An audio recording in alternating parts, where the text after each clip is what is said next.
Welcome back. We're into, goodness me, what is it? Day 10. Day 10, Dram 10. Dave's turn this time. How's he going to do? Is it going to be another blend? Another blend. Is there a conspiracy? Is there a pattern emerging? Have they alternated the windows and thus undone our exercise somewhat?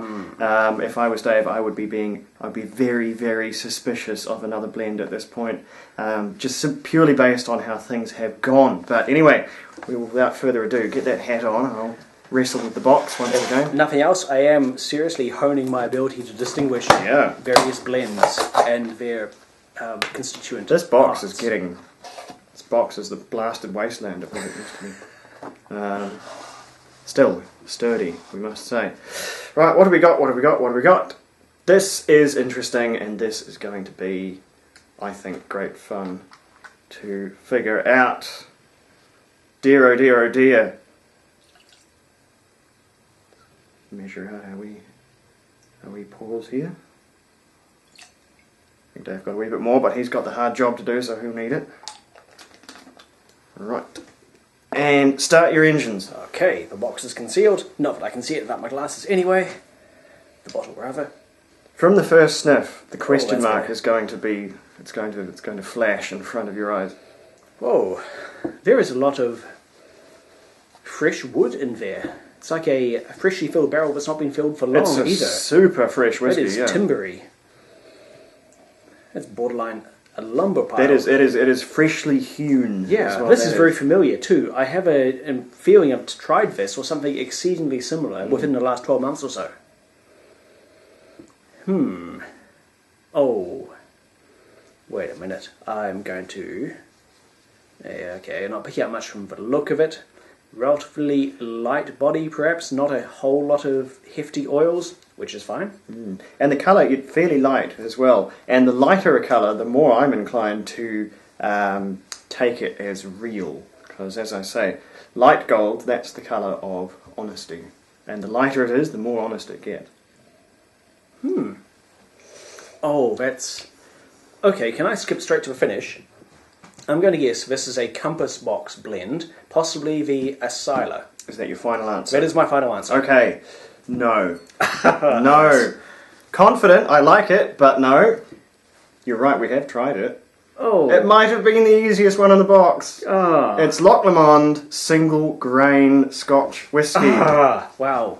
Okay, I went for the Compass Box because it has a lot of very light characteristics which I associate with the their use of Tennessee whiskey casks, if I remember correctly. And obviously it tastes a bit like a blend, which I now know is obviously because there is grain. But if there was single grain coming up in this calendar, it's very Should have been ready for it. We had it in the corner as well, only 3 to go. I should have broadened my horizon slightly and not got pigeonholed by those first impressions. Yeah, you never want to see that. That's a real North Korean rocket launcher, I guess. First confident, and then the flames, and then the cover-ups, and dairy. In a way, some of the impressions were on the ball. Like by thinking it was Compass Box, a lot of pure grain or very heavily. If you'd said Compass whiskey. Box hedonism, yeah, you'd be that much closer. I'm pretty sure, Alan, isn't that a blended malt? I don't know. I can't remember after that excellent selection of Compass Box whiskies you tried. They were a mixture of pure grain, there were grain blends. Oh well, we'll look that one up later. I know Oak Cross is, but yeah, no, that one is. It was either going to be real easy or real hard. Easy to go down a pant leg on that one. But a full 46%, that is a strong one. It is a light body, there's nice light character. And it's a good whiskey too, and one we have, well, not mega recently, but recently enough. Within the last 6 months. We've done it this year. It's a whiskey that is confoundingly expensive, confoundingly cheap. It's really, really good value if you are into the sort of style. And single grain though it may be, it's a very malty grain because it is in fact 100% malt spirit, which is why it's a bit of a hard one. I'm thinking back to our previous one here. This is made from 100% malted barley. It's only a single grain because it's gone through a different still.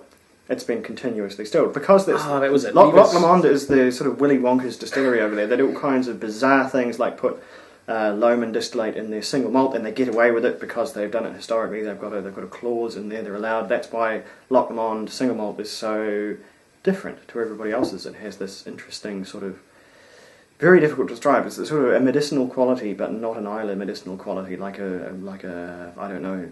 We'd call it cough medicine a wee bit, or Irish moss. They've got stuff in there that no one else seems to be able to produce. And this is equally strange, but from completely different direction. They've used malted barley, so they've gone to all the expense.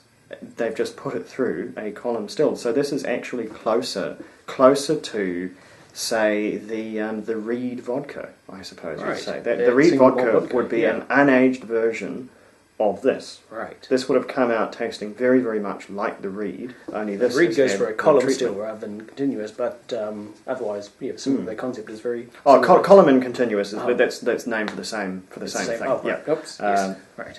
Column, continuous, coffee. It's all much of a muchness, but.